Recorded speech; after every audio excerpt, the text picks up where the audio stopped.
mais um vídeo aí dessa nossa playlist bacana da prova da PMPE 2009. O pessoal tá gostando, tá comentando, tá curtindo. A gente tá conseguindo fazer um trabalho bacana aí, revisando, fazendo uma revisão legal desse artigo 5º da Constituição por meio da prova da PMPE 2009. Então, se liga aí, mais uma questão para você. Acerca do princípio da legalidade, assinala a alternativa verdadeira. Letra A. A previsão de exame psicotécnico em concurso público depende apenas de previsão em edital de certame. Previsão prévia em edital de certame. Vamos lá. Letra B. A decisão que grava um prédio pelo tombamento decorrente do poder de polícia, limitando o direito de propriedade, tendo em conta a sua feição social, há de ser exercida em estrita observância ao princípio da legalidade. Vamos seguir. Letra C. A lei ou o regulamento pode ditar regras de ação positiva, fazer, ou negativa, não fazer, ou de se abster. Vamos seguir.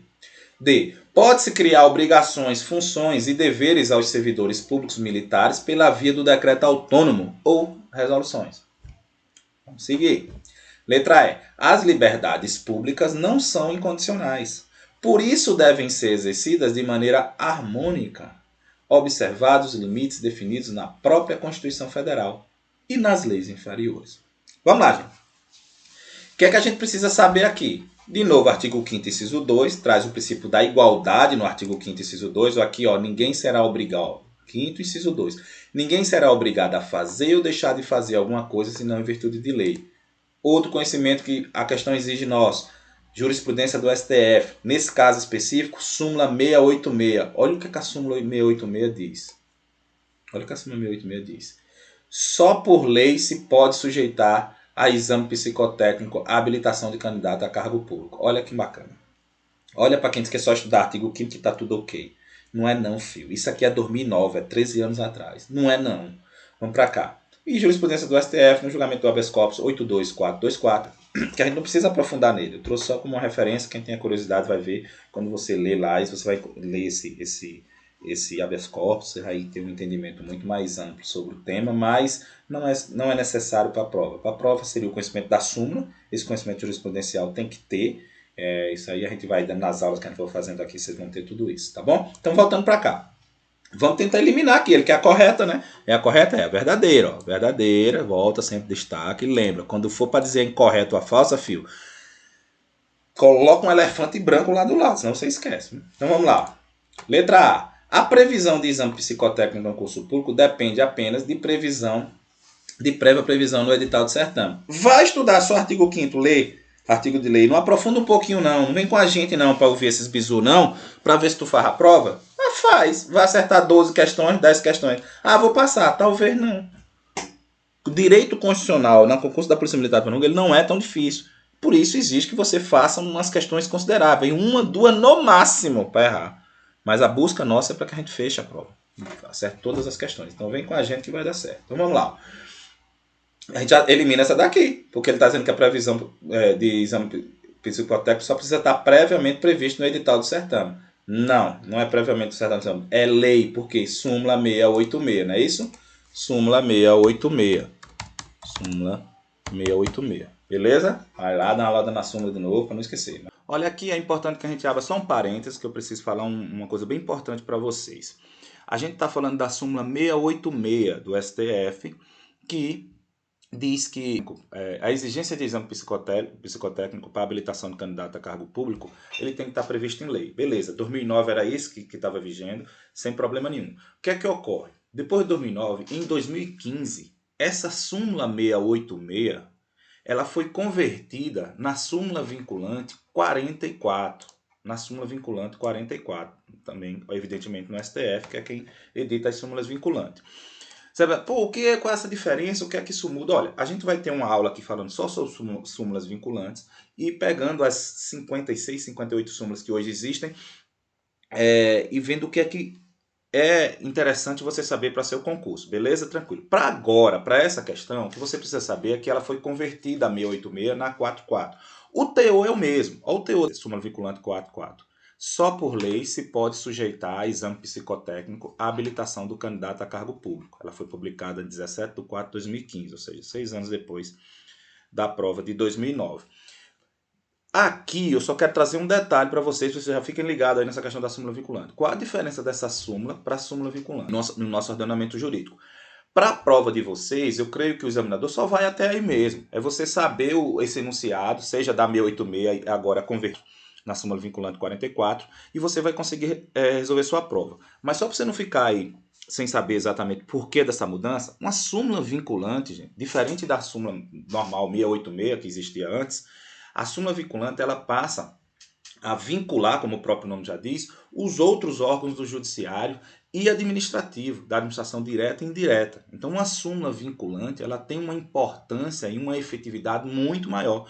Por exemplo, a súmula dos tribunais, todos os tribunais têm súmulas. Tribunal de Justiça de cada estado, os tribunais regionais federais, o STJ, o STF, que representam o entendimento do pleno daquele tribunal sobre determinado tema.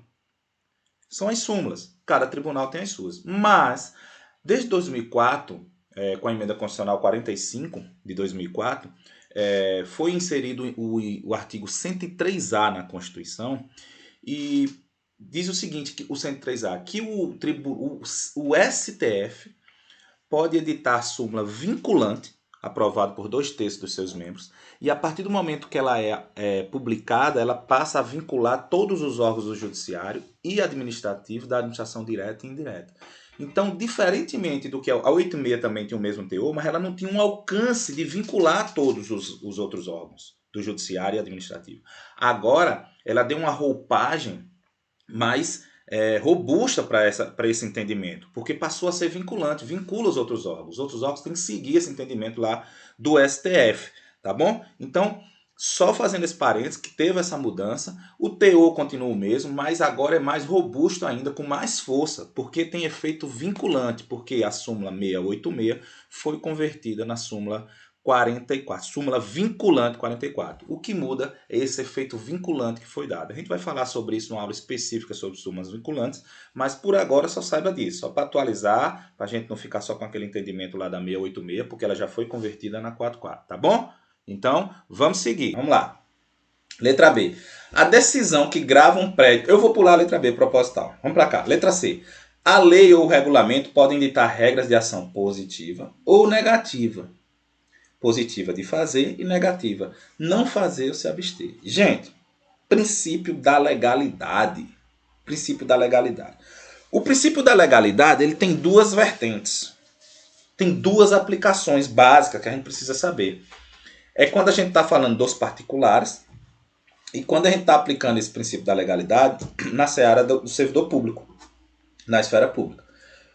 São dois entendimentos diferentes. Então, por exemplo, na esfera particular, isso quer dizer o seguinte, a legalidade quer dizer o seguinte, a você é permitido fazer tudo desde que não tenha uma lei dizendo que você não possa fazer aquela coisa.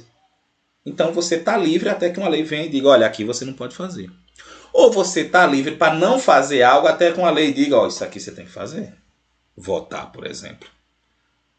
Eu não quero votar, tem uma lei dizendo que você vai ter que votar. E você está na esfera particular, você vai ter que fazer. Porque a lei está dizendo que você vai ter que votar. E se eu não quiser? Aí você vai sofrer as consequências que já está previamente estabelecida também pelo princípio da legalidade, que é uma segurança que a gente tem, né? Ó, já está estabelecido. Se você não votar, vai acontecer isso, isso e isso.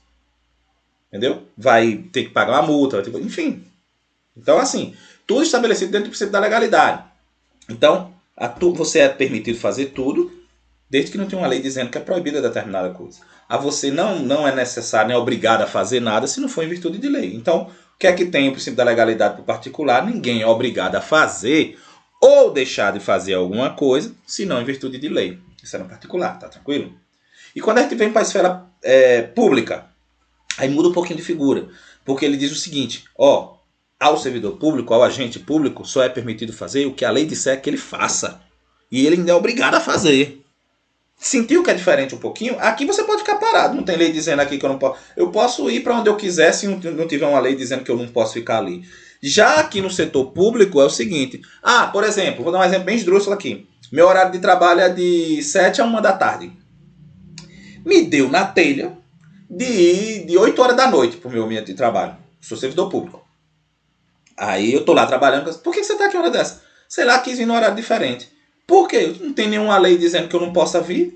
Aí ele, não, mas você esqueceu que você é servidor público, você é agente público. E não é assim que se trata com lei, o princípio da legalidade para você. Tudo bem, você está dizendo que não tem uma lei dizendo que você não possa vir, tranquilo. Tem uma lei dizendo que você pode vir, que você pode vir esse horário? Não. Então, para você é diferente. Para você tem que ter uma lei dizendo o que é que você tem que fazer. Você cumpre exatamente o que a lei diz que você tem que fazer.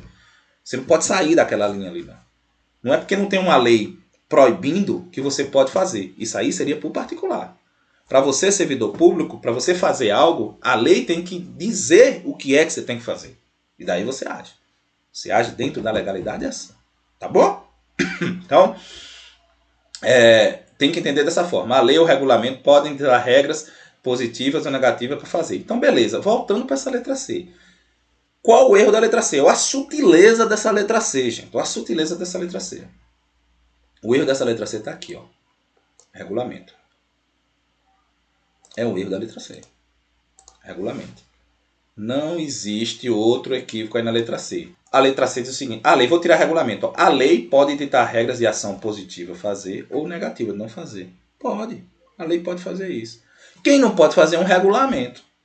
Então o erro está no regulamento. Eu acho, aí é a minha percepção aqui. Tudo bem que a alternativa não é a correta, mas aqui ele exige do candidato um conhecimento de processo legislativo do artigo 59 ao 69 da Constituição, que não solicitou no edital. Eu acho que aqui cabe uma discussão sobre a anulação de uma questão dessa, mas eu acho também que aí eu já dou uma recuada, que se essa alternativa fosse a verdadeira, como ela é a falsa, aí sim não podia exigir não. Ela é falsa também, não podia, não, acho que não é passível de anulação por isso. Mas olha que os caras vão confundir sua cabeça com coisa que você nem estudou e nunca nem viu. E às vezes o concurseiro é bicho complicado. Ele vai lá e marca justamente essa, se ele não conhecer as outras alternativas. Mas vamos lá. Letra D. Pode-se criar obrigações, funções e deveres aos servidores públicos militares pela via do decreto autônomo ou resoluções. Outro conhecimento que ele exige de decreto autônomo, que é lá no artigo 84 da Constituição. E nas constituições estaduais também. E resoluções, está lá no artigo 59 até o 69.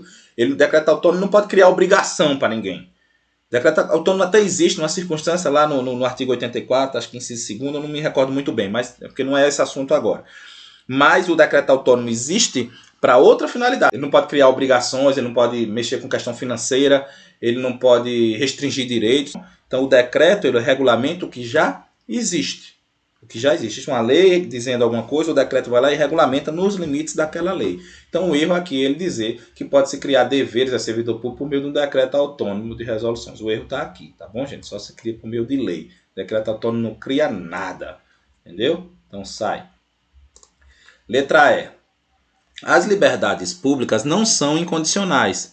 Por isso devem ser exercidas de maneira harmônica, observados os limites definidos na própria Constituição Federal e nas leis inferiores. Gente, aqui, mais uma vez, exige conhecimento de características dos direitos fundamentais. E a mesma que a gente viu agora há pouco. Olha o que ele está dizendo aqui. As liberdades públicas não são incondicionais. Se não é incondicional, gente, significa que elas são condicionais. Se não é uma coisa, é o contrário daquela coisa. Então, ele não é incondicional.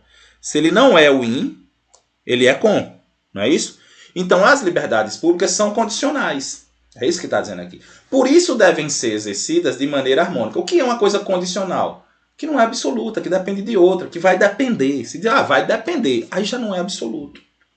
Então, as liberdades públicas, o STF diz, isso aqui está no HC 82424, por isso que a gente traz ele ali, ele é bem interessante, mas está em várias manifestações do STF, que é a liberdade de expressão, liberdade de ir e vir, liberdade de associação, todas as liberdades que aí estão, elas não são incondicionais, existem condicionantes para elas, existem limitações, porque não são absolutas, porque nenhum direito fundamental é. Aí vocês, beleza, e qual o erro dessa questão? Porque ele está dizendo aqui, ó, as liberdades públicas não são incondicionais. Ok, não são mesmo não, são relativas. Por isso devem ser exercidas de maneira harmônica. Sim, está tudo ok. Observados os limites definidos nessa Constituição Federal. Ok, tudo certo. Qual o erro da questão? E nas leis inferiores. Olha a sutileza dessa questão. É muita covardia do cara fazer um negócio desse aqui. Mas é isso mesmo, gente. O concurso é isso, o cara tem que filtrar. Então, gente, chegando aqui, agora nós chegamos à resposta correta, que é a letra B. Por isso que eu deixei ela por último. A gente falar o seguinte, o que é que ela traz aqui? A decisão que grava um prédio pelo tombamento decorre do poder de polícia, limitando o direito do proprietário, tendo em conta sua feição social, há de ser exercida em estrita observância ao princípio da legalidade. Gente, coloca uma coisa na cabeça de vocês.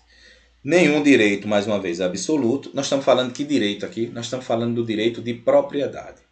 E nem esse direito de propriedade é absoluto. Cansei de falar. Se nem a morte é, nem o outro direito também há de ser. Então, a propriedade não é absoluta. Então, o que é que ele está dizendo aqui nessa questão? A decisão de gravar um prédio pelo tombamento, quem sabe o que é tombamento? Seria o seguinte, basicamente, vamos entrar no assunto profundo não. Mas você pegar e dizer, olha, por exemplo, Juazeiro na Bahia que tem muito, Petróleo não sei se tem tanto, mas Juazeiro na Bahia tem muito, Salvador, tem Minas Gerais, tem muitas cidades históricas principalmente, que elas têm prédios que eles querem manter aquela fachada do prédio, que aquilo ali é história. E aí o poder público às vezes olha a situação e diz, olha, eu não quero que ninguém mexa nessa fachada não, vai perder a identidade da minha cidade, histórica. Então ele vai gravar, vai tipo dizer, olha, a partir de agora está tombado esse prédio. Então o tombamento de um prédio que é seu não é vantajoso não. Pode ser, né? Até pode surgir pode a partir desse tombamento virar um ponto turístico, né? De atração turística, pode ser. Mas geralmente as pessoas não gostam porque ele não pode mais vender, ou se vender a pessoa não pode mudar. Como é que você vai vender? O cara vai, não, eu queria mudar, então eu vou comprar não, porque eu queria mudar essa fachada. Não pode, que é tombado. Aí eu quero mudar a frente, não pode, porque é tombado. Então ele grava com tombamento. E se ele fez isso, ele está fazendo o quê, gente? Ele está usando o poder de polícia, não aquela polícia que vocês estão fazendo o concurso aí, mas a polícia administrativa. Polícia que administra, que faz esse tipo de coisa, esse poder de polícia, esse poder de intervir ali. Então, ó, decorrente do poder de polícia, limitando o direito de propriedade. Está limitando. Se eu não vou poder mais mexer na fachada do meu prédio, por exemplo, está limitando a minha propriedade. Tendo em conta sua feição social, obviamente tem, há de ser exercida em estrita observância do princípio da legalidade. Gente, se vai limitar o direito de propriedade de alguém, tem que estar com base na lei. Não pode ser de bolo. Não pode, tem que estar com base na lei. Então, por isso que, se você vai gravar um determinado prédio de uma pessoa, de um particular, e dizer que a partir daquele momento está tombado e ele não pode mais mexer na fachada, por exemplo, você está limitando aquele direito dele. E essa limitação não pode ser de boca, nem com decreto. Tem que ser na forma estrita da lei. Quando ele fala estrita, é que é lei mesmo, não é decreto, não é na é lei. Ah, não é lei. Tá bom? Então, por isso que a letra B é a correta. Pois bem, pessoal, mais uma questão, mais uma resolução da questão, mais uma aula em cima da questão. Ativa o sininho, não se esquece. E essa semana tem mais vídeo relacionado aí à PMPE 2009. Vamos finalizar a resolução de todas essas questões para vocês. Está vendo aí que é muito produtivo. Não é somente responder a questão, a gente também destrincha e vai lá naquele ponto específico, faz link com a Constituição, com jurisprudência e doutrina, é bem bacana. Você vai abrir um pouquinho os seus horizontes aí com relação ao direito constitucional, artigo 5º, tá bom? Abraço, ativa o sininho e até a próxima.